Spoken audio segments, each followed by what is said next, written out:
thérapie actuellement. En France, on est arrivé à des traitements différents, des antiviraux de deuxième génération qui donnent des résultats extraordinaires, pratiquement des 100% de réponse tenue. Et nous, on est encore là à hésiter pour la trithérapie. Donc, au cours de cet atelier, n'hésitez pas à poser vos questions, ça sera interactif. Donc, on n'hésitera pas à arrêter les orateurs au moment que vous voulez. Merci Nourdine donc, de nous présenter ça. Merci au professeur Denis et bienvenue à Nador. La parole est à toi, cher ami. Micro.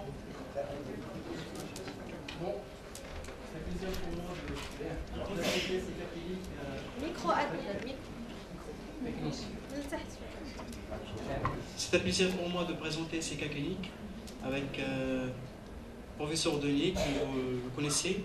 C'est un expert dans les maladies du foie, mais essentiellement, il s'intéresse beaucoup au syndrome métabolique et à l'hémochromatose.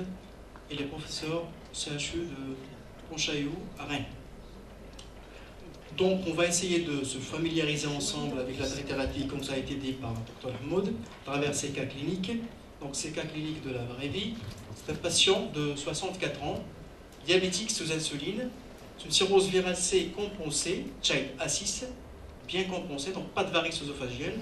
Il est rechuteur à 2 reprises.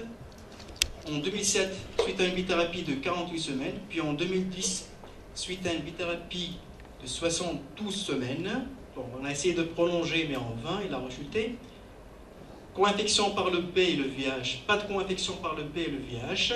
Un bilan qu'on veut le constater limite concernant le taux de plaquettes et l'albumine. Le bilan est correct par ailleurs en dehors d'une cytolyse à 2-3 fois la normale, hémoglobine 16, bilirubine normale, bilan thérapeutique correct, notamment la fonction rénale, une forte charge virale et un génotype 1B. Donc il faut se souvenir de ces éléments, ces paramètres qui vont nous guider dans le choix de traitement en 2014. Donc, avant de commencer, c'est très intéressant de faire un rappel sur des définitions. Comme vous le savez, la prise en charge maintenant des patients dépend du statut antérieur et c'est très important de savoir le statut antérieur de malade avant de décider de traitement et bien sûr de stade de la fibrose. Concernant les répondeurs ou les non-répondeurs, il y a 2 types de non-répondeurs. Il y a les vrais non-répondeurs, c'est les répondeurs nuls, et il y a les répondeurs partiels, et puis il y a les rechuteurs. Là, sur cette figure, vous avez la limite de détection de l'ARN de virus de l'hépatite C, et au haut, vous avez la limite de baisse de l'hémoglobine en dessous de 2 log par rapport à la charge virale initiale. Donc, concernant les répondeurs nuls ou les vrais non-répondeurs, ce sont des patients qui ne sont pas sensibles à l'interféron finalement, parce qu'on n'est jamais arrivé à baisser leur charge virale à plus de 2 log après un traitement de plus de 12 semaines par bithérapie. Donc ce sont des patients difficiles à traiter. Pour les répondeurs partiels, par contre, ils sont légèrement sensibles à l'interféron. Chez ces patients-là, on est arrivé à baisser la charge virale en dessous de 2 log, mais sans pouvoir la négativer. Donc les répondeurs partiels, ce sont des patients chez qui on a obtenu une diminution de la charge virale de plus de 2 log après au moins 2 semaines de traitement, mais sans négativation de la charge virale. Par contre, les rechuteurs, ce sont des malades qui ont négativé le traitement, la charge virale après le traitement par bithérapie et malheureusement qui ont récidivé ou rechuté après l'arrêt de celui-ci. La bonne nouvelle, que vous connaissez tous maintenant, vous êtes tous informés sur l'évolution et le progrès réalisé dans le traitement de l'hépatite C, on est arrivé à traiter depuis 2011 avec la trithérapie à base d'antiprotéases de première génération, on est arrivé à traiter plus de 70% des patients. Et depuis 2014, avec les nouvelles molécules, les antiviraux directs, on peut traiter, et quel que soit le génotype cette fois-ci, En 2011, c'était pour le génotype 1, mais maintenant, quel que soit le génotype, il y a des nouvelles molécules, des antiviraux directs, qui sont capables d'éradiquer le virus dans plus de 90%, chez plus de 90% des malades, et même parfois, on a des schémas thérapeutiques disponibles sans interférents et sans ribavirin. Pour vous familiariser un petit peu avec la nomenclature, concernant les nouvelles molécules, là c'est le génome du virus de l'hépatite C en haut, et là en bas vous avez les différents antiviraux directs qui sont soit déjà sur les marchés ou arriveront par la suite dans quelques mois sur les marchés. Donc concernant les antiprotéases, elles se terminent généralement par le suffixe previr. Notamment, vous avez les antiprotéases de première génération, c'est le telaprevir, le boceprevir que vous connaissez tous, et puis maintenant, une nouvelle molécule, un nouveau antiprotéase, c'est le séméprevir. Pour les inhibiteurs de la NS5A, ils se terminent par le suffixe asvir. Le chef de file, maintenant, c'est le daclatasvir. Et puis, les antipolymérases, qui se terminent par le suffixe bevir, et le chef de file, c'est le sofosbuvir. Donc, il faut se souvenir de ces molécules, parce que les dernières recommandations contiennent ces nouvelles molécules. Il y a des schémas thérapeutiques différents. Maintenant, revenons à notre patient. C'est un sérotique, rochuteur, bien compensé, des plaquettes limites comme vous avez vu, 98 000, albumine à 36 grammes par décilitre. Qu'est-ce que vous proposez pour le patient? Sofosbuvir plus ribavirine plus interféron pégylé pendant 12 semaines. Sofosbuvir plus séméprevir plus ribavirine pendant 12 semaines. Séméprevir, 12 semaines de traitement. Et puis par la suite, bithérapie pendant 24 semaines. Sofosbuvir, ribavirine, 24 semaines. Péginterféron, riba, boceprevir pendant 48 semaines. Ou trithérapie à base de telaprevir pendant 48 semaines. Donc vous avez l'embarras de choix. C'est un sérotique rochuteur. Est-ce que vous le traitez? On va parler d'une façon théorique d'abord, et puis après en fonction de la disponibilité des produits. On va peut-être demander à la salle quels sont ceux qui mettraient de la trithérapie et ceux qui reprendraient la bithérapie. Ici, qui mettrait de la trithérapie? Personne? Qui va reprendre la bithérapie? Personne, parce que l'échec à 2 reprises, donc c'est pas la peine de... Donc, c'est une indication de la trithérapie. Donc, de façon théorique d'abord, pour les nouvelles molécules. D'abord, est-ce qu'il faut traiter le patient? Est-ce qu'il faut traiter le patient? C'est la première question qu'on se pose. Il faut traiter le patient. Exactement. Vu l'existence de cirrhose, je pense que c'est le moment de traiter. On ne peut pas attendre les nouvelles molécules. Il faut bien spécifier que c'est une cirrhose compensée. Bien compensée. Mais avec des plaquettes limites. Mais avant de... Oui, des plaquettes limites, très bonne remarque. On verra tout à l'heure. D'abord, voilà les recommandations. Ce que disent les recommandations actuelles. Les recommandations américaines de janvier 2014. Donc, ce qui est recommandé pour le génotype 1, notamment chez ce patient-là, c'est le sofosbuvir plus interféron pégylé plus ribavirine pendant 12 semaines. Donc c'est un schéma très court. Même chez les rechuteurs sérotiques. Si le patient ne peut pas recevoir l'interféron, on peut lui proposer un schéma sans interféron. C'est le sofosbuvir plus séméprevir plus humoriba pendant 12 semaines. Il y a d'autres alternatives thérapeutiques, donc vous avez l'embarras de choix actuellement, et c'est très difficile de choisir, comme on va le voir. Séméprevir 2 semaines, plus interféron pégylé ribavirine 24 semaines par la suite. Sinon, le dernier schéma, sofosbuvir riba 24 semaines. Regardez les recommandations américaines, ils disent qu'il ne faut surtout pas démarrer la trithérapie à base d'antiprotéases de première génération ou de bithérapie chez ces patients. Il faut qu'il y ait une première question déjà à se poser pour la trithérapie. Quand le but est d'ordre pratique,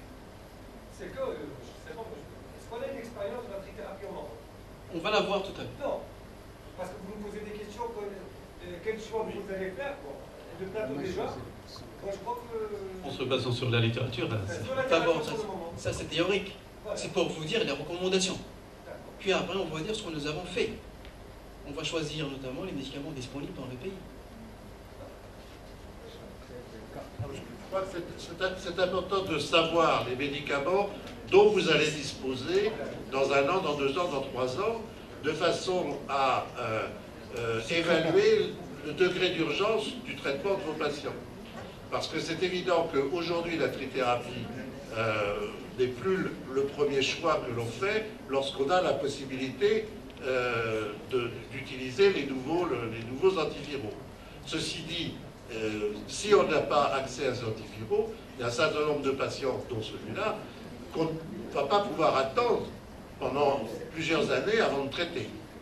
Hein, et donc, à ce moment-là, il y a une indication à la trithérapie chez ce type de patient. Mais c'est important de savoir, finalement, quelles sont les possibilités dont vous pouvez disposer à distance. D'autant plus qu'on peut recevoir des patients, ça nous arrive, qui vous diront que nous avons le moyen de se faire traiter. On peut ramener n'importe quel traitement que vous indiquez. Donc il faut être informé des nouveautés. Le problème n'est pas celui de la disponibilité des médicaments, Oui. Le problème, c'est que, est-ce qu'il y a possibilité pratique, parce que vous savez très bien mieux que moi, que ces médicaments sont très chers, que l'accès... تخسر لا تخلي السيدي السيد خليه sinon vous allez c'est le but de l'atelier. C'est le but de l'atelier, parce que si vous raisonnez comme ça, donc on va sortir. On va les manger. On va avancer.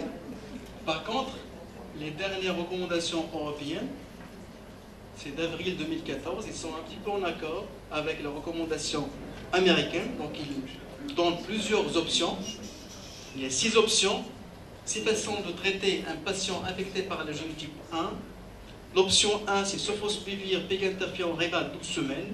Option 2, essentiellement chez les patients infectés. Là, il faut faire attention, on traite en fonction de génotype parce qu'on sait que certains patients qui sont infectés par le génotype 1A et qui ont une mutation que 80K ne répondent pas au siméprévir. Donc, pour le génotype 1B, siméprévir, 12 semaines, plus péginterféron, Riba, 24 semaines. Option 3, là, on a vu tout à l'heure qu'il n'y a pas le daclatasvir dans les recommandations américaines. Dans les recommandations européennes, on a introduit le daclatasvir pour le génotype 1B, daclatasvir 12 semaines, plus péginterféron Riba 24 semaines, si on a une réponse virologique rapide. Par contre, si on n'a pas obtenu une réponse virologique rapide à S4 et l'ARN est négatif à S12, on propose de prolonger le schéma thérapeutique à 24 semaines. L'option 4, c'est Sofo plus Ribavirin 24 semaines, mais il faut faire attention, on va voir pourquoi ce schéma thérapeutique n'est pas optimal. L'option 5, Sofosbuvir, Simiprévir plus ou moins Riba 12 semaines. Et la dernière option, c'est Sofosbuvir, Daclatasvir, 12 semaines chez les patients naïfs et rochuteurs et 24 semaines chez les non-répondeurs. Donc pour vous dire tout simplement, c'est pas aussi facile, ça va devenir de plus en plus difficile et vous aurez l'embarras de choix. Et c'est à vous de choisir le traitement de votre patient.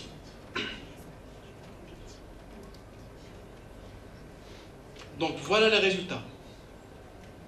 Concernant ces traitements disponibles, vous avez la réponse virologique soutenue en fonction des schémas utilisés. Pour la première option, Sofosbuvir, Ribavirin, interféron pigylé pendant 12 semaines, c'est 80% de RVS.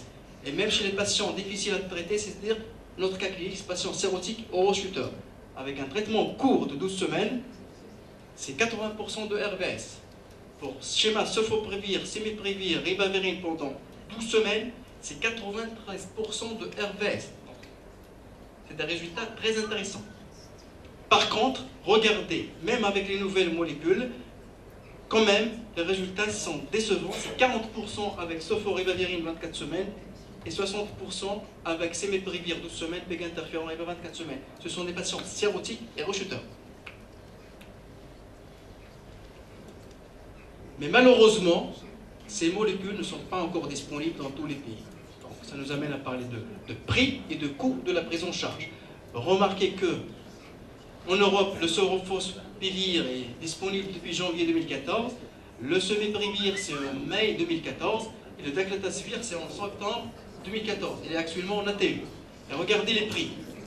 C'est 56 000 € pour le Sofosbuvir pour un traitement de 12 semaines. Ça veut dire 666 comprimés par euro pour le comprimé.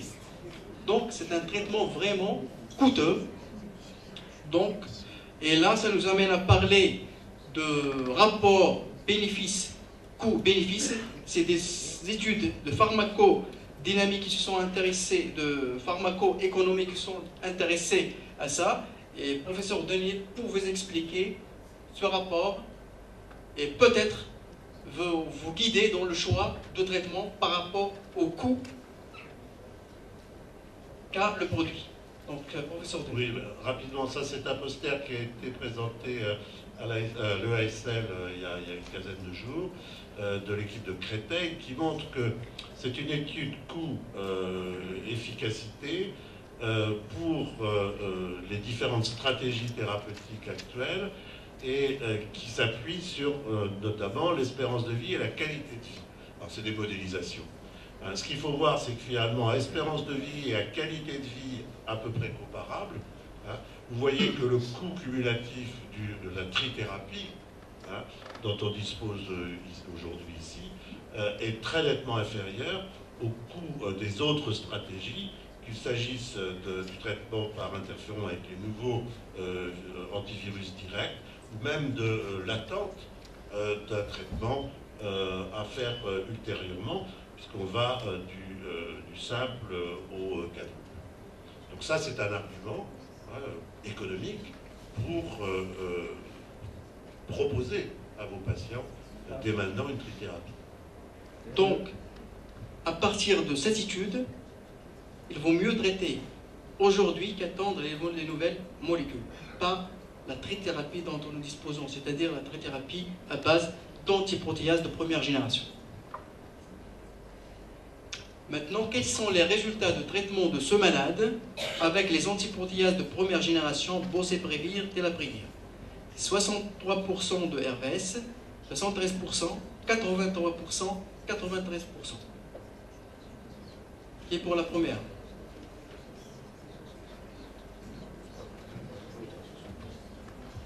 Donc pour avoir une idée déjà, il faut dire aux patients, vous avez tant de chances de RVS avec la trithérapie actuelle. C'est 73%. 73%. Oui. Qui est pour ça? Oui. 73.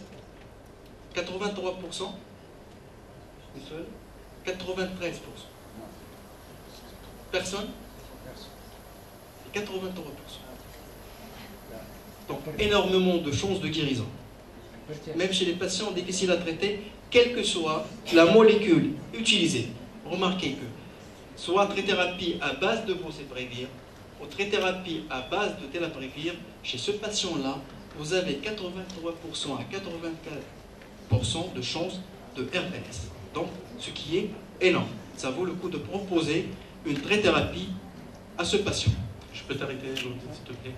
Est-ce qu'il y a des situations cliniques particulières où tu aurais tendance à choisir le Boceprevir au lieu du Telaprevir? C'est à monsieur Denier de répondre. Je pense que dans cette situation-là, la réponse est non, puisque les durées de traitement sont à peu près identiques, un peu plus longues pour le Boceprevir, mais la totalité de la trithérapie, enfin la thérapie sera identique. Je pense qu'on peut répondre différemment s'il s'agit d'un patient naïf, qui a des bons facteurs prédictifs de réponse à la bithérapie. À ce moment-là, la phase de lead-in qu'on a avec le Boceprevir fait qu'on va proposer au patient un mois de bithérapie. Si, au bout d'un mois de bithérapie, il a une charge virale négative, à ce moment-là, on sait qu'il est à 90% de chance d'être un répondeur soutenu. Et donc, on peut continuer en bithérapie et faire l'impasse sur la trithérapie. Mais il n'y a que chez ce patient naïf avec des bons facteurs, c'est-à-dire que c'est une femme, elle a moins de 40 ans, elle a une charge virale basse, elle a un poids normal, donc elle n'a pas des facteurs de mauvaise réponse qu'on peut proposer ça. Vous avez peut-être mal compris ma question. Ce que je voulais dire, c'est qu'une fois qu'on a décidé de faire la trithérapie, est-ce qu'il y a des situations où vous allez dire ce patient, je vais le traiter par le boceprevir ou celui-ci, je vais mettre sur le telaprevir. Et là, moi, je pense aux malades, par exemple, cardiaques, on pense au telaprevir qui donne plus d'anémie. Pour ça, je pense que Dourdine va vous donner la réponse. Au plan des effets secondaires, c'est à peu près la même chose. Donc, à mon avis, c'est pas un élément. On peut se battre sur des virgules et sur des pourcentages, mais je veux dire que c'est pas un élément. C'est pour ça que je vous ai dit que la seule situation, finalement, où la question se pose, et peut-être à l'avantage du boceprevir, c'est le naïf, enfin, a priori, bon répondeur. Pour les autres, le choix est difficile. Je ne sais pas ce que tu en penses. Tout à fait. Après, le traitement par le telaprevir, comme vous le savez, c'est 12 semaines. Par le boceprevir, c'est un traitement long. C'est à vous de choisir. Si vous voulez être stressé pendant 12 semaines, acceptez les effets secondaires cutanés, notamment pour voir tout à l'heure. Sinon, avec les boceprevir, il n'y a pas d'effet secondaire cutané. C'est essentiellement les qu'on a l'habitude de gérer, mais c'est un traitement de 36 à 48 semaines. Donc, voilà. Donc voilà les molécules disponibles au Maroc. Il y a une minute, une question. C'est Saïd. Non, c'est pas une question, c'est un commentaire. Un éclaircissement parce que je reviens sur ce chiffre-là de 83%. Je pense que c'est un petit peu très optimiste. Bon, j'aimerais bien que ce soit même 100%, mais un malade cirrhotique, rechuteur, déjà. Voilà. Donc, parce qu'on dit même, sans que ce soit rechuteur, c'est-à-dire naïf, en général, on gagne aux alentours de 20%. Mais les rechuteurs répondent mieux que les naïfs, heureusement. On va le voir dans les études. Alors, donc, même tout. On gagne 60% c'est le rechuteur par rapport à l'habitat. Pas 60%, c'est trop. 20%. Et on va le voir dans les diapositives. D'ailleurs, la bithérapie, c'est aux alentours de 45% dans la vraie vie. 45% si vous ajoutez 20, donc ça fait pas. C'est des naïfs, vous parlez des naïfs ou des rechuteurs? Oui. Et ça fait donc aux alentours de 70%. Parce que là, on parle des rechuteurs. Les rechuteurs. Donc, on passe sur ça. Donc, notre patient, donc cirrhotique, bien compensé, rechuteur, bilan limite, charge virale élevée, 1P. On a décidé de démarrer la trithérapie à base de telaprevir. Maintenant, quelle est la durée de traitement par trithérapie à base de telaprevir? 12 semaines de trithérapie, puis 48 semaines de bithérapie, ou 12 semaines de trithérapie, puis 24 semaines de bithérapie, ou un traitement guidé par la réponse à S4 à S12. On ne va rien dire au patient, on va lui dire qu'à partir de S4, on va décider de raccourcir ou prolonger la durée de traitement. Qui est pour la première. Troisième, il ne faut pas oublier que c'est un patient cirrhotique et rechuteur. Donc voilà le schéma thérapeutique en fonction de statut antérieur de patient. Donc pour les patients naïfs et rechuteurs mais non cirrhotiques. Donc on se base essentiellement sur le statut antérieur et sur le degré de fibrose hépatique, l'existence ou pas d'une cirrhose. Donc chez ces patients-là qui n'ont pas de cirrhose, qui sont naïfs, c'est une trithérapie de 12 semaines et puis 24 à 48 semaines en fonction de la réponse virologique rapide étendue. C'est-à-dire, si la charge virale est indétectable entre S4 et S12, on peut raccourcir à 24 semaines, sinon on prolonge à 48 semaines. Par contre, pour les cirrhotiques, quel que soit son station initiale, ou pour les répondeurs partiels et les répondeurs nuls, c'est 12 semaines de trithérapie à base de telaprevir et 48 semaines de bithérapie. Et voilà les résultats.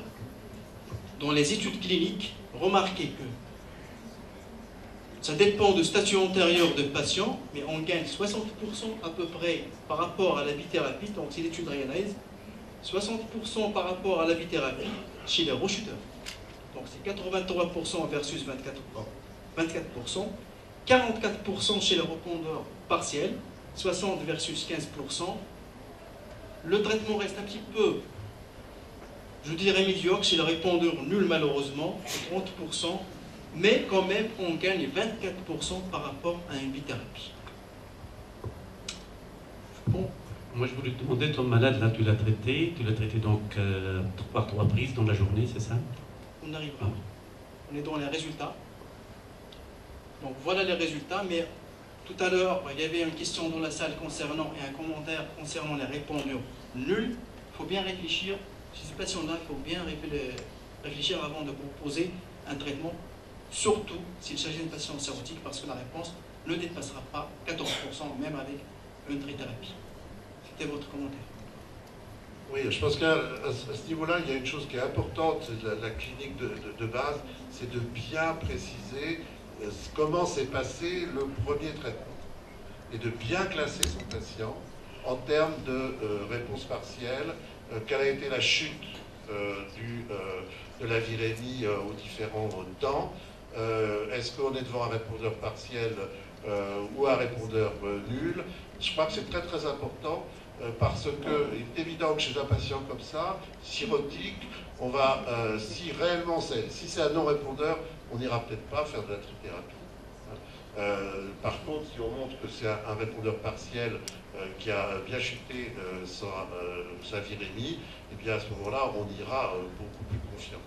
Donc l'importance de bien voir finalement le déroulé du premier traitement, du premier échec thérapeutique, et c'est souvent difficile à reconstituer, il faut passer du temps avec le patient, revenir dans ces différents dosages, etc. Donc ce diapositive concerne les malades, tient en compte les malades en fonction de leur statut, mais on ne voit pas la réponse par rapport à la fibrose. C'était la question de tout à l'heure. Qu'en est-il des sérotiques? Dans les essais cliniques, comme vous le constatez, il n'y avait pas beaucoup de sérotiques. Il y avait 108 malades chez les malades naïfs dans l'étude Advance Illuminate et 139 sérotiques dans l'étude Realize.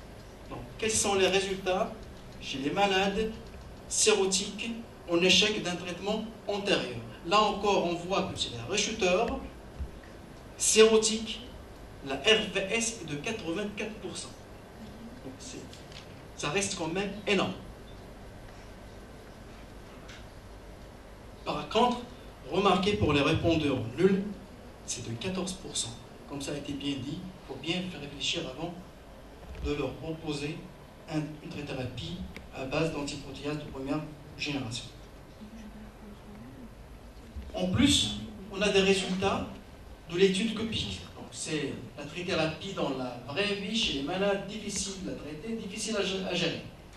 C'est une étude de cohorte française qui s'est intéressée à traiter des malades qui ont cirrhose compensée en échec d'un traitement antérieur, soit avec le boceprevir, avec une édiphase et 48 semaines de traitement, de trithérapie, soit avec de telaprevir, 12 semaines de telaprevir, plus 48 semaines de bithérapie.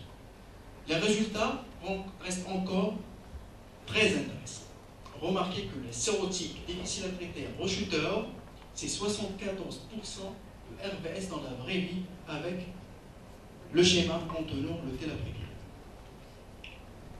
Maintenant, c'était la question de Dr. Hamoud. Quel est le rythme d'administration de telaprevir? C'est 2 comprimés par 8 heures, 3 comprimés par 12 heures ou 4 comprimés par 8 heures. 4 comprimés.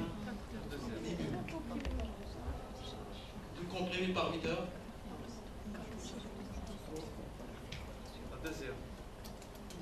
3 comprimés par 12 heures.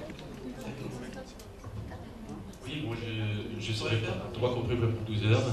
Donc le traitement une prise 2 fois, parce que il a été démontré récemment que même chez des malades difficiles à traiter, je pense là à l'étude des ODE, qui avait montré qu'il n'y avait pas de différence entre une prise de 3 fois par jour et une prise 2 fois par jour. Au contraire, on gagnait sur la compliance, les malades prenaient le traitement correctement. Tout à fait. Donc le schéma, l'AMM de produit chez chaque 8 heures. Voilà l'AMM de produit. Le Lancivo, telaprevir, c'est 2 comprimés toutes les 8 heures avec un repas gras pour augmenter ou faciliter l'absorption de produits. Par exemple, 7h, 15h, 23h. Et associé à la ribavirine, adaptée en fonction de poids, et à l'interféron pigylé alpha 2A ou alpha 2B. Donc à la base, c'est 2 comprimés chaque 8 heures. Mais comme ça a été dit par le Dr Hamoud, il y a des études très intéressantes et récemment qui ont démontré que l'administration de Telaprevir 3 comprimés par 12 heures versus 2 comprimés par 8 heures donnait les mêmes résultats. C'est quand même cette étude Optimize avec 740 malades inclus dans cette étude. Et remarquez, il n'y avait pas de différence concernant la réponse virologique soutenue. Mieux encore, même chez les malades difficiles à traiter, comme ça a été dit, la réponse virologique soutenue, quel que soit le rythme d'administration, c'est 59% versus 58% chez les malades qui ont une fibrose significative. Donc, notre patient a été mis sur interféron piquilé plus ribavirine adapté au poids avant les repas pour la ribavirine et de Telaprevir 3 comprimés chaque 12 heures en se basant sur ces études après un repas gras pour augmenter l'absorption de produits. Bien sûr, il faut proposer une surveillance chez les malades. Il y a un risque d'apparition d'effets secondaires qui sont parfois graves. Ce qui est recommandé, c'est une surveillance clinique, une consultation chaque 2 semaines, peut-être.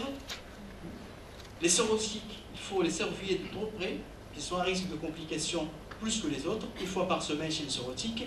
La surveillance biologique, c'est la numération formule chaque 2 semaines, pendant les 3 premiers mois de prise de Telaprevir, puis mensuel, bilan hépatique mensuel, bilan thyroïdien et fonction rénale trimestrielle.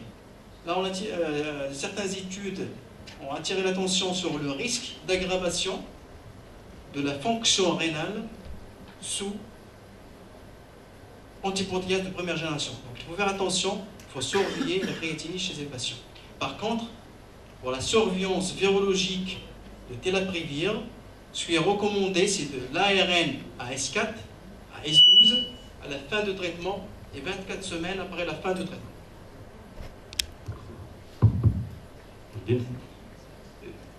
Là, tu parles uniquement de S4, on est en train de parler de S2, du super répondeur. Donc on dose l'ARN à S2, qu'est-ce qu'on pense? Là, on suit les recommandations. Les dernières recommandations disent c'est S4, S12. Il n'y a pas le S2. Parce que finalement, je ne pense pas que ça va servir à quelque chose. Jusqu'à présent, je ne pense pas que ça va servir à quelque chose. Qu'est-ce que vous en pensez? Je suis d'accord avec vous. En l'état actuel des schémas thérapeutiques qui ont été testés, c'est vrai qu'il est vraisemblable qu'S2, la réponse super rapide à S2, doit influencer la réponse définitive, mais on ne sait pas si ça doit induire des modifications dans la durée du traitement. Donc je crois qu'on peut le faire, mais à ce moment-là, on est hors AMM, et puis de toute façon, ça ne modifie pas actuellement, dans l'état actuel de nos connaissances, la conduite thérapeutique. Exactement. Donc on est à S1 de la trithérapie. Professeur Saïd. C'est-à-dire qu'il ne faut pas, pour cette S15, c'est intéressant pour les naïfs, parce que ça peut effectivement déjà prédicter en quelque sorte la conduite ultérieure, pour raccourcir la durée du traitement. Ceci d'un côté, mais chez notre règle, là, parce que vous avez fait une recommandation de façon générale, INFS, c'est tous les 2 semaines, mais là, c'est un sérotique qui a déjà une limite des plaquettes. Ce qu'on a fait d'ailleurs au cas clinique, on a contrôlé à S1 de la trithérapie, parce qu'il y a un risque élevé de complications vu le bilan qui était limité. Donc à S1 de la trithérapie, le malade apporte déjà un prurite diffus, minime à modéré mais sans lésions cutanées, des nausées, un syndrome pseudo-grippal le jour de l'injection de l'interféron s'améliore heureusement par l'administration de paracétamol. L'hémoglobine initiale était à 16, maintenant à 14. Déjà, la première semaine. Plaquettes baisse de 98 000 à 74 000, globules blancs à 6 500 avec des PNL à 3 200. Et le patient se plaint de prurite. Là, ça nous amène à parler des effets secondaires de la thérapie à base de Telaprevir. Bien sûr, c'est les effets secondaires de la bithérapie que vous connaissez tous, plus les effets secondaires de Telaprevir. C'est essentiellement l'anémie qui est multipliée par 2, c'est 46%, et le rash cutané est apparu dans les études cliniques chez 37% des patients. Et c'est ça la problématique probablement de Telaprevir, mais heureusement, plus de 90% de ces lésions n'ont pas abouti à un arrêt de traitement ou à une réduction des doses. C'était des effets secondaires cutanés type stade 1 ou 2, facilement gérables par le traitement symptomatique. Donc voilà les effets indésirables de la trithérapie d'après les études cliniques de phase 3, donc Realize et Respond. Donc concernant, il n'y avait pas de comparaison bien sûr face à face des deux produits, mais on va essayer de voir les effets secondaires de boceprevir par rapport au telaprevir. Concernant les effets indésirables graves, c'est 14% pour le boceprevir et 12% pour le telaprevir. L'arrêt de traitement pour effets secondaires graves, c'est 12% pour le boceprevir, 15% pour le telaprevir. L'anémie, c'est plus chez les patients qui ont reçu le boceprevir, c'est 46% par rapport à 30% pour le telaprevir. La dyschisie, c'est 45%. Boceprevir, 12% de telaprevir. Donc pour le boceprevir, c'est essentiellement l'anémie et la dyschisie. Pour le telaprevir, c'est l'anémie, le prurite et le rash, et les symptômes anorectaux.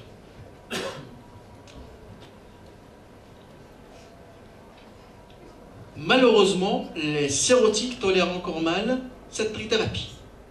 Et remarquez que d'après l'étude copique de la vraie vie, au lieu de 12% ou 14%, c'est plus de 50% des patients qui ont présenté un effet indésirable grave. L'arrêt prématuré pour effet secondaire grave, c'est 47% pour le telaprevir, 42% pour le boceprevir, 7 décès dans le bras telaprevir et 3 dans le bras boceprevir, un rash grave, stade 3 ou 4, 5% pour telaprevir et 1% pour le boceprevir. Une anémie sévère, malheureusement, ne survient que chez 12% des patients chez les malades sous telaprevir et 10% chez les malades sous boceprevir. Donc, comment gérer le prurite de patient? Maintenir le traitement et administrer les antihistaminiques avec une crème hydratante pour soulager les patients. Baisser les doses de ribavirine, parce qu'on sait que, on s'est habitué maintenant à prendre en charge ces patients, on sait que la ribavirine peut entraîner des effets secondaires cutanés, notamment le prurite. Baisser la dose de telaprevir, baisser la dose de l'interféron. Qu'est-ce que vous faites? La première, maintenir le traitement, plus.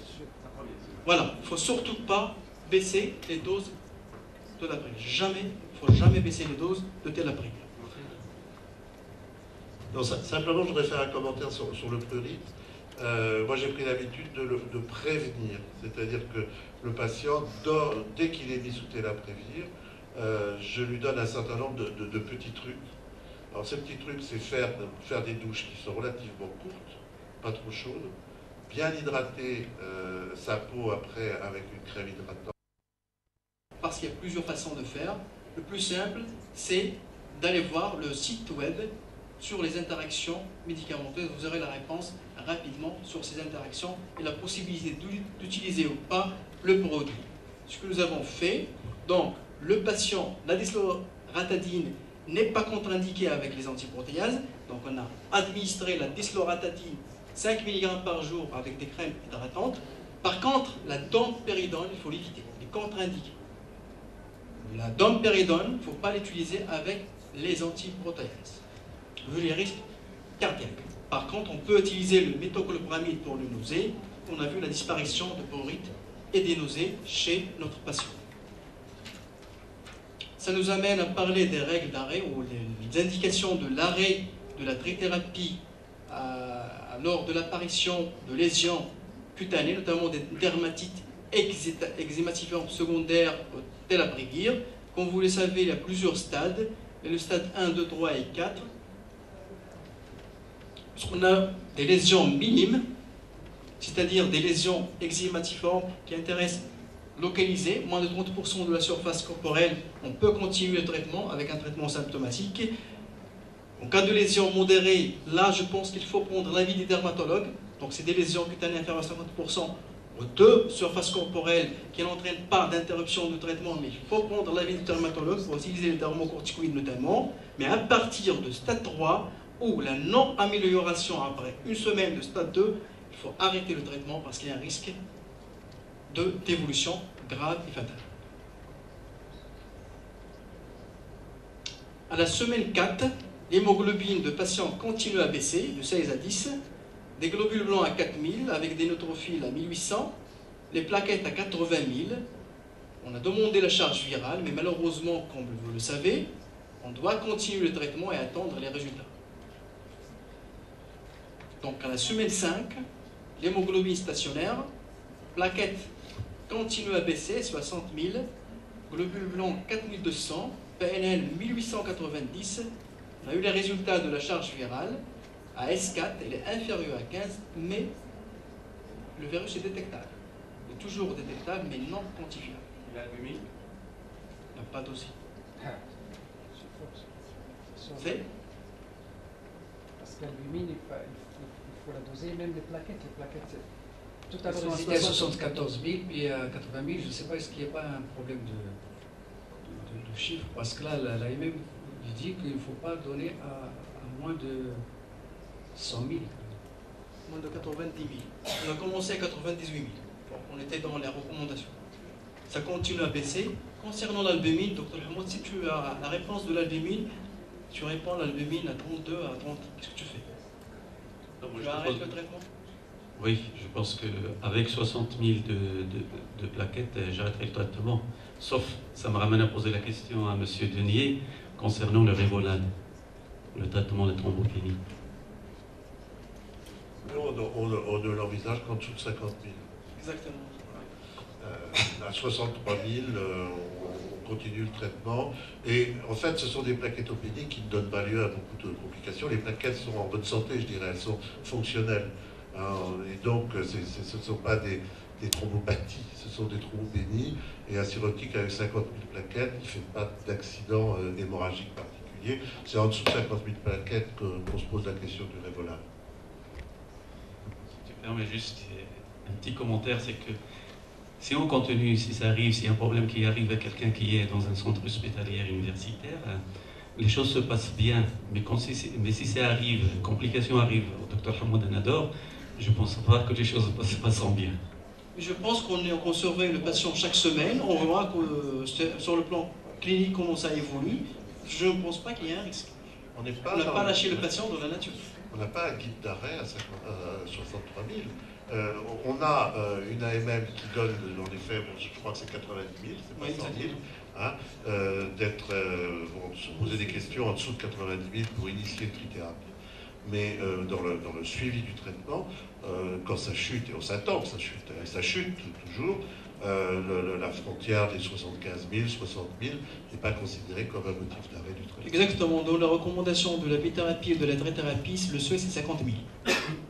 Donc on ne change pas les doses tant que le taux de plaquettes est supérieur à 50 000. Donc il n'y a aucun risque pour le patient. Non, c'est l'AMM.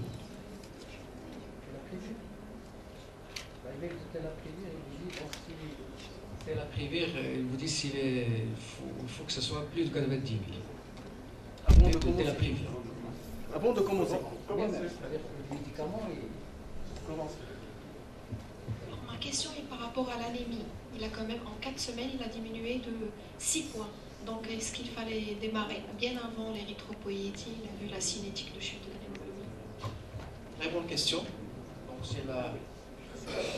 Qu'est-ce que vous aurez fait? Donc, baisser la dose dès maintenant. Le patient, tout en sachant qu'il tolère. Donc, tant que le patient tolère, on a décidé de ne pas toucher. On a fait la remarque, c'est une baisse rapide, sur 4 semaines de plus de 4 points, mais le patient tolère jusqu'à présent, jusqu'ici, le traitement. Il n'y a pas de syndrome anémique manifeste, mais tu as raison, il fallait penser dès maintenant. Donc, quelle serait votre attitude? Virus inférieur à 15, charge virale détectable. Continue la trithérapie, contrôler la charge virale à S8. Continue la trithérapie, contrôler la charge virale à S12. Continuer la trithérapie et contrôler la charge virale à S24. Et pour la première, vous contrôlez la charge virale à S8. Qui contrôle à S12? Qui va attendre S24? Personne. Donc, ce qui est recommandé, effectivement, c'est de contrôler la charge virale à IS-12. Là, c'est la dernière recommandation de la ASL. Donc, ça nous amène à parler des règles d'arrêt par rapport à la charge virale, parce que vous mettez un patient sous télaprimir. Donc, on demande la charge virale à S4, à S12 et à S24, et voilà les critères d'arrêt. Arrêter le traitement si la charge virale reste détectable et supérieure à 1000 à S4 ou à S12, où le virus reste toujours détectable à S24. Là, ce n'est pas la peine de continuer le traitement, il n'y aura pas de réponse virologique et il est recommandé d'arrêter la trithérapie. Mais c'est vrai, docteur Hamoud, si vous voulez, même en dehors des recommandations, si on veut savoir le patient, d'autant plus que c'est un patient qui est difficile à traiter, on peut proposer l'AS8, parce qu'on sait dans l'étude REALAS, si l'AS8 est négatif, le patient aura 90% de chances de RVS. Et ça vaut la peine de continuer le traitement encore chez un patient qui tolère relativement mal le traitement. Donc à S8, le syndrome anémique maintenant, l'hémoglobine continue à baisser, 9,7, plaquettes stationnaires à 66 000, globules blancs 3200, PNL 1664, normalisation des transaminases, on a contrôlé la fonction rénale qui est correcte. On n'a pas encore contrôlé l'albumine. Ce qui est recommandé, c'est IS-12 pour l'albumine. Donc, comment gérer l'anémie? Réduction des doses de télaprévir, réduire les doses de ribavirine, réduire les doses de l'interféron, administrer l'érythropoïétine ou carrément arrêter le traitement. Donc, on va se mettre d'accord. Surtout pas de réduction de doses de télaprévir. Qui va réduire les doses de ribavirine? Qui va réduire les doses de l'interféron? Personne. Qui va administrer d'emblée l'érythropoïétine? D'accord. Voilà les résultats des études. C'est l'étude REALAS, les malades en échec d'un traitement antérieur. Notamment, c'est le cas de notre patient. Remarquez que la réduction des doses de ribavirine ne réduit pas les chances de réponse virologique, c'est très intéressant. Ce sont des malades difficiles à traiter, et malgré ça, remarquez, quelles que soient les doses de ribavirine, que ce soit si le malade en chuteur, répondeur partiel ou les répondeurs nuls, la RBS n'est pas altérée. Remarquez, même avec des doses inférieures à 600 mg, la RBS restait quand même de 90%. Et tu réduis de combien ta ribavirine? On verra. Là, on dispose encore plus, encore mieux, d'une étude prospective qui a essayé de confirmer l'intérêt de réduire ou d'introduire l'érythropoïétine. Là, c'est une étude prospective randomisée qui a comparé la réduction des doses de ribavirine versus introduction précoce de l'érythropoïétine chez les malades qui s'arrêtaient par boceprevir. Et remarquez que la réponse virologique soutenue est la même, quelle que soit la décision du médecin. Voilà le schéma thérapeutique. Voilà, pour répondre à la question de Dr Hamoud, c'est la conduite à tenir qui est recommandée devant une anémie chez les malades sous trithérapie. Pour l'hémoglobine inférieure à 10 grammes par décilitre, anémie significative, bien sûr, il ne faut jamais réduire les doses de l'antiprotéase. Ce qui est recommandé, c'est de baisser par palier les doses de ribavirine et de contrôler chaque semaine l'hémoglobine. Si on arrive à stabiliser l'anémie ou à augmenter le taux d'hémoglobine, on peut réintroduire les doses de ribavirine. Sinon, si on n'arrive pas à améliorer notre patient avec ce schéma initial de réduire les doses, il est recommandé d'administrer l'érythropoïétine. Bien sûr, tout en cherchant les autres facteurs qui peuvent entraîner l'apparition de l'anémie, notamment le déficit en fer, la résistance à l'érythropoïétine, tout en sachant que même si vous administrez l'érythropoïétine, parfois il faut un délai d'action de 3 semaines pour voir l'action de l'érythropoïétine. Et bien sûr, il faut aussi penser à une anémie d'origine centrale, parce qu'on sait que le mécanisme de l'anémie au cours de la trithérapie, c'est vrai que dans la plupart des cas c'est l'hémolyse, mais l'interféron peut participer à cette anémie par l'anémie d'origine centrale, par une mauvaise érythropoïèse, et là vous aurez l'information par le dosage simple des erythropoïétines. parfois on est amené à baisser, si le taux de réticulocité est inférieur à 1%, on peut être amené à réduire les doses de l'interféron pour pouvoir augmenter les taux d'hémoglobine. Donc voilà. Par contre, chez certains malades, notamment celui-ci, il faut tenir compte, comme ça a été tout à l'heure par le professeur Denis dans la première salle, de la cinétique de la diminution de l'hémoglobine. Parfois, il faut avoir le réflexe précocement de réduire rapidement d'une façon drastique la ribavérine, non pas par palier de 200 mg, mais rapidement vers 600 mg. Donc, il faut essayer de garder la moitié de la dose initiale pour espérer une bonne réponse virologique soutenue, et parfois même administrer très précocement l'érythropoïétine. Je ne sais pas, qu'est-ce que vous en pensez?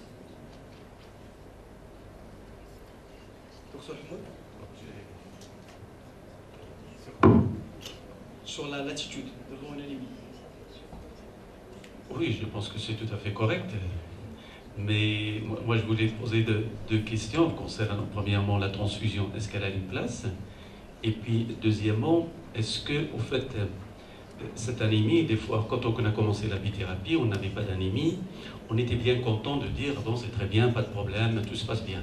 Et en fait, il y avait une mauvaise imprégnation, et que les gens qui ne faisaient pas d'anémie avaient de mauvaises réponses. Alors, je voudrais demander une question, est-ce que c'est la même chose pour la trithérapie? Est-ce que quand on n'a pas d'anémie, c'est quand les malades ne font pas d'anémie, on a également de mauvaises réponses en matière de réponse soutenue? Je n'ai pas vu ça sur les études, mais... Je pense que c'est pas, on ne peut pas l'étendre à la trithérapie. Le résultat est maintenu, même si vous n'avez pas une forte anémie, mais 50% à peu près des gens ont une diminution très significative, enfin plus que 50%, 75% des gens ont une diminution très significative de l'hémoglobine, sans tomber quand même dans la définition de l'anémie. Dans la définition de l'anémie, c'est quand même assez bas, c'est une hémoglobine à 10 hein, dans toutes les études. Et, voilà. Et ce patient-là, je voudrais rebondir sur ce qui a été dit, ça me paraît important, et ça avait été dit dans la salle, la cinétique de décroissance de l'hémoglobine est un élément important, et chez ce patient-là, je pense qu'on aurait peut-être pu démarrer la décroissance de la ribavirine plus précocement. Puis la deuxième observation, je crois qu'il ne faut pas se précipiter tout de suite sur l'érythropoïétine. Ça avait été un petit peu la tendance de la salle en bas, mais je crois aussi de cette salle-là, de dire le réflexe érythropoïétine. Non, on ne fait pas perdre de chance aux malades en diminuant la ribavirine. Donc on prend déjà cette arme-là. Hein, ça permet au moins de stabiliser. Hein, et puis c'est vraiment que si on n'y arrive pas, qu'on fera ensuite de l'érythropoïétine, sachant que là, la cinétique est très importante, parce que si vous avez une cinétique très rapide, il faudra introduire plus rapidement l'érythropoïétine, parce que l'érythropoïétine, comme l'a dit Nourdine, met 2 semaines, 3 semaines pour agir. Donc il faut être très vigilant sur la cinétique de décroissance de l'hémoglobine. Parfois, pour ne pas arrêter le traitement, on est obligé de transfuser le patient en dessous de 7,5 d'hémoglobine. Et bien sûr, en fonction de la tolérance. Donc, décision de réduire le dose de ribavérine par palier chez notre patient qui était 9,7, 5 comprimés par jour et de contrôle bilan. Malheureusement, ça continue à baisser. On a vu la ferritine qui était très élevée, la vitamine B12 normale. Décision de baisser encore la dose de ribavérine à 800 mg de contrôlé. Malheureusement, ça continue à baisser. L'hémoglobine à 8,4 avec un syndrome anémique manifeste. Et là, on décide de ne pas arrêter le traitement, pour ne pas perdre des chances au patient. On décide d'introduire l'érythropoïétine et de baisser les doses de riba à 400 mg par jour en se basant sur l'étude Rialas qui a démontré que même à des doses de 200 à 400 mg, la réponse virologique soutenue restait quand même très élevée chez ces patients, pour ne pas perdre les chances aux patients. Donc il ne faut surtout pas arrêter la ribavérine chez les malades sous trithérapie. À S11, donc on a constaté une légère amélioration de syndrome anémique, 9,7 g par décilitre. Les plaquettes remontent à 80 000, malgré qu'on a gardé les doses de l'interféron.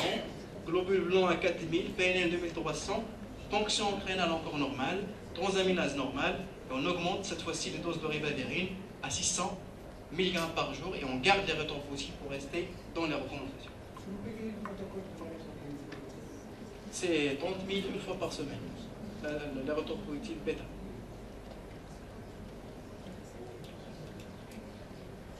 Voilà pour le cas clinique. Est-ce que vous avez des questions? Le premier cas clinique. Le deuxième cas clinique, ça va être rapide, parce qu'on a vu tous les effets secondaires de la trithérapie, que ce soit de boceprevir ou tenofovir. On a vu la gestion de l'anémie, des effets secondaires cutanés. Maintenant, c'est un deuxième cas clinique, c'est très intéressant. C'est une femme de 46 ans, elle est jeune, A2F2 sur biopsie hépatique en 2010. Cette fois-ci, c'est une patiente répondeuse partielle. À une bithérapie antérieure en 2010, elle a un mauvais génotype interleukine 28B-TT. On refait un bilan en 2014, l'hémoglobine correcte, globule blanc PNN, plaquettes correctes, 184 000, l'albumine normale, légère cétolyse. C'est un génotype MP avec une très forte charge virale. On a refait le fibroscan pour voir un petit peu l'évolution de la fibrose hépatique. Elle est à 10 kilopascal. Je pose une question que je n'avais pas posée tout à l'heure. A2F2 en 2010, c'était histologique? C'est la biopsie. Non, c'était la biopsie. Oui. Okay. Il n'y avait pas eu de fibroscan en même temps que la biopsie? Je pense qu'on avait fait un fibroscan, je me souviens, mais c'était à 2,6, je pense 9 kilopascal. D'accord. Donc il y a eu une petite aggravation, mais pas une petite aggravation, mais... Donc, quelle serait votre attitude? Patiente répondeuse partielle, jeune, non sérotique, attendre les nouvelles molécules, démarrer une trithérapie à base de tenofovir, démarrer une trithérapie à base de boceprevir, qui va attendre les nouvelles molécules.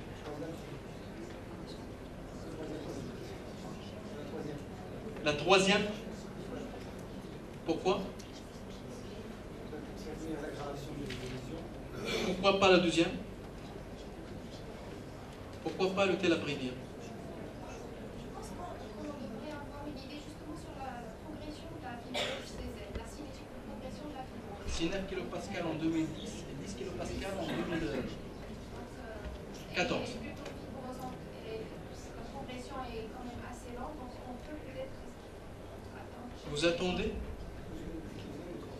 Donc en se basant tout à l'heure sur l'étude qui a été présentée par le professeur Denier, pour les patients qui ont plus de F2, ils vont mieux traiter que d'attendre. Ceci dit, pour un individu donné, c'est toujours pareil, quoi. Il y a les études globales, et puis pour un individu donné, qu'est-ce qu'on peut lui conseiller de mieux pour lui? C'est vrai que sur ce patient-là, moi je m'interroge. Je m'interroge, hein, je ne dis pas que je ne traite pas, mais j'interroge. Et là, ça dépend finalement de la prévision de mise à disponibilité des nouveaux médicaments. Si c'est dans 5 ans ou dans 6 ans, moi je m'attendrais, enfin, sur la notion 9 en 2010, et puis maintenant en 2014, 10, j'en ferais peut-être une année de surveillance. Et après? Voilà. Hein, pour voir si finalement c'est stable ou si je suis à 11. Et à ce moment-là, je ferais peut-être la trithérapie à ce moment-là. Enfin, je déciderai de traiter à ce moment-là en fonction des possibilités. Je pense que l'option d'attendre un an chez cette femme, c'est pas une option très dommageable. C'est une patiente qui a déjà attendu 4 ans. Chaque fois, voilà. Non, mais alors après, il y a tout le contexte pour nous dire, voilà, qu'en est-il des nouvelles molécules? On va attendre encore plus, peut-être 5 ans, 6 ans. Oui, donc si c'est 5 ans, 6 ans, je pense qu'il faut y aller. Il faut demander la vie de la malade. Oui. Est-ce qu'en fait, dans ce cas-là bien particulier, parce qu'il est difficile de prendre une décision, est-ce que là, on ne va pas se baser plutôt sur ce qui est en dehors de l'hépatite, le syndrome métabolique, l'insuffisance Exactement. rénale? Est-ce que c'est pas en fait ça qui nous ferait pousser à traiter ou ne pas traiter? Donc les facteurs de risque.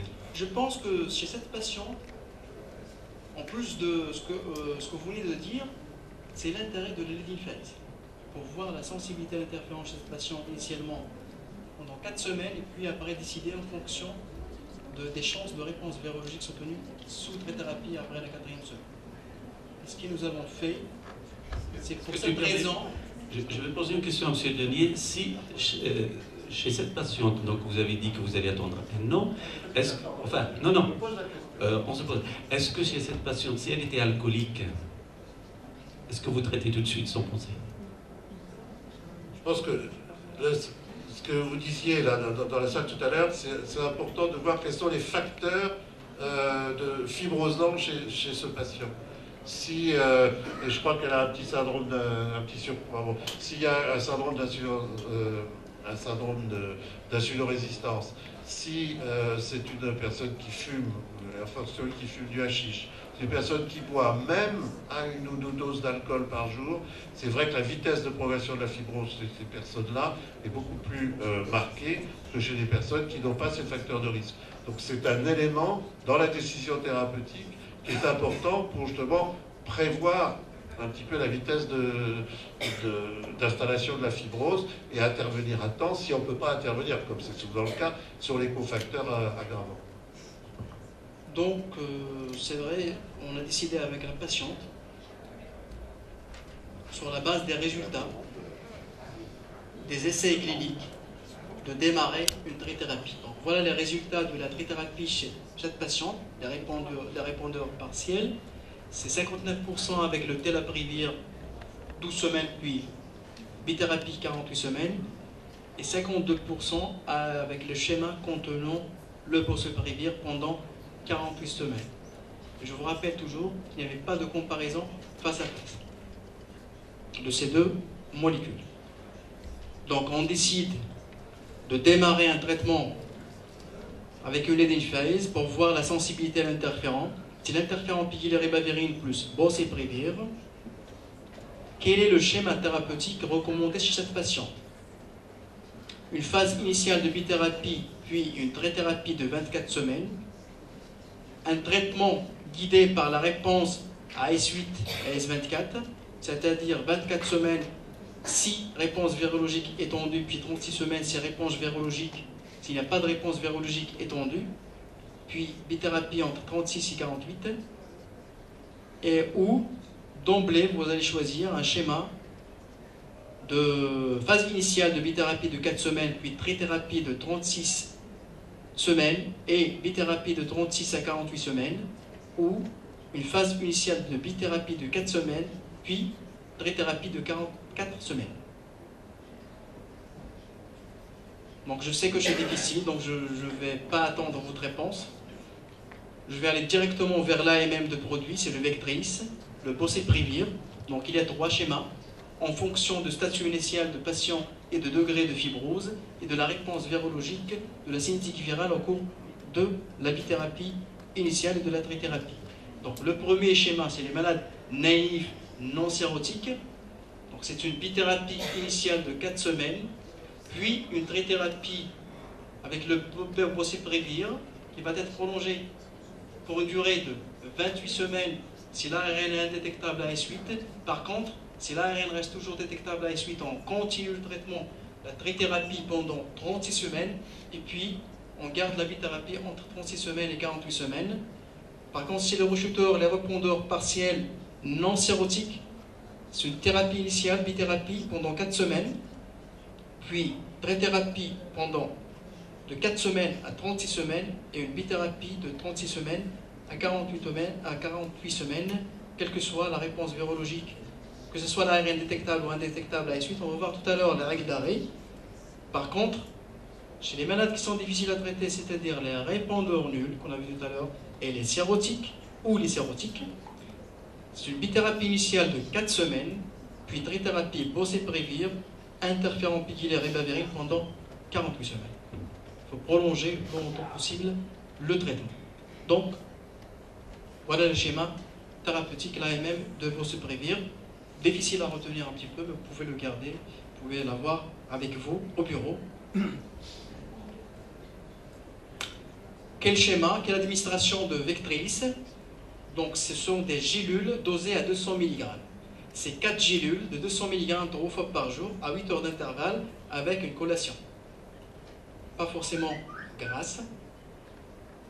Associée à la ribavirine, adaptée au poids, et puis à l'interféron pygylé alpha 2A ou l'interféron pygylé alpha 2B. Bien sûr, je vais insister sur l'observance thérapeutique et sur l'heure d'administration de boceprevir pour ne pas perdre les chances de réponse virologique. La patiente, elle pèse 66 kg, c'est un génotype MP, forte charge virale, la thémise sous interféron pygylé ribavirine adapté au poids, boceprevir 4 gélules par 8 heures, on a la réponse virologique AS4 de 4 logs par rapport à 6,5 logs initialement. Donc une baisse de plus de 2 logs. À votre avis, quelles sont les chances de réponse virologique soutenue de cette patiente? 59%, 69%, 79% ou 89%. Une patiente répondeuse partielle qui, au cours de la phase, a baissé la charge virale de plus de 2 logs. 69%. Il dit mieux. 79%. Donc c'est 79%. En se référant à l'étude RESPONSE, c'est les malades en échec de traitement, la RVS sont la réponse à la phase de lead-in phase, c'est-à-dire la phase initiale de bithérapie, dépend de la cinétique virale. Remarquez que chez les malades qui ont baissé l'ARN de plus de 1 log, avec un schéma thérapeutique de 48 semaines, les chances de guérison arrivent jusqu'à 80%. Donc, déjà à la phase initiale de traitement, on peut dire à la patiente que vous avez 80% de chances de réponse virologique soutenue sous trithérapie. Donc, on décide de démarrer le boceprevir. Quelle surveillance virologique au cours de la trithérapie par boceprevir? S4, S8, S6, S8, S12, S24. S4, S8, S12, donc S4 est déjà faite. Donc est-ce que vous faites là S6, S8, S12, S24, S8, S12, S24 ou tout simplement S8 et S24? Et pour la deuxième? Donc on a fait la charge virale à S8 de la patiente et l'ARN est indétectable déjà à la 8e semaine. On peut dire encore à cette patiente que vous avez, d'après les résultats de la charge virale, maintenant à la 8e semaine de traitement, vous avez 90% de chances de RVS. RVS en se référant à l'étude aux essais cliniques. Remarquez que les patients qui ont une charge virale indétectable à S8 ont 90% de chances de RVS. Par contre, et ce qui est très important, cette diapositive, c'est ce qui va suivre. Remarquez que les patients chez qui on n'est pas arrivé à baisser la charge virale de plus de 3 logs, la réponse virologique soutenue est nulle, avec une valeur prédictive négative de 100%. Donc déjà, à S8, si on n'arrive pas à baisser la charge virale de plus de 3 logs par rapport à la charge virale initiale, on peut décider de l'arrêt de la trithérapie chez le patient. Donc c'est très important, la S8. Ça nous amène à parler des règles d'arrêt des malades sous boceprevir. Donc ce qui est recommandé, c'est la S12 et la S24 dans les recommandations internationales, mais on peut rajouter la S8. Si le patient ne baisse pas sa charge virale de plus de 3 logs à S8, il faut arrêter la trithérapie, parce que les chances de réponse sont nulles. Sinon, on peut attendre la S12, et si vous avez une charge virale toujours supérieure à 100, il faut arrêter la trithérapie parce que les chances de réponse sont quasi nulles. Si on arrive à baisser la charge virale à S12 de plus à moins de 100, on peut continuer la trithérapie, mais on doit l'évaluer, évaluer la réponse virologique à S24, ce boceprevir, et si le virus est détectable, ce n'est pas la peine de continuer la trithérapie, il faut l'arrêter. Donc voilà les règles d'arrêt en fonction de la réponse virologique chez les malades sous boceprevir. Voilà, on a terminé. Merci. Merci donc à notre ami professeur Akhodat, qui nous a vraiment fait plonger dans le traitement de l'hépatite C, donc dans sa trithérapie. Merci au professeur Denier d'avoir eu l'aimabilité d'animer cet atelier avec vous. Je remercie également nos amis gastroentérologues présents. Le temps ne presse, je suis désolé, on ne peut pas poser de questions, mais nos deux experts sont avec vous pendant donc, le déjeuner, l'après-midi. Vous pouvez poser toutes les questions que vous voulez. Merci.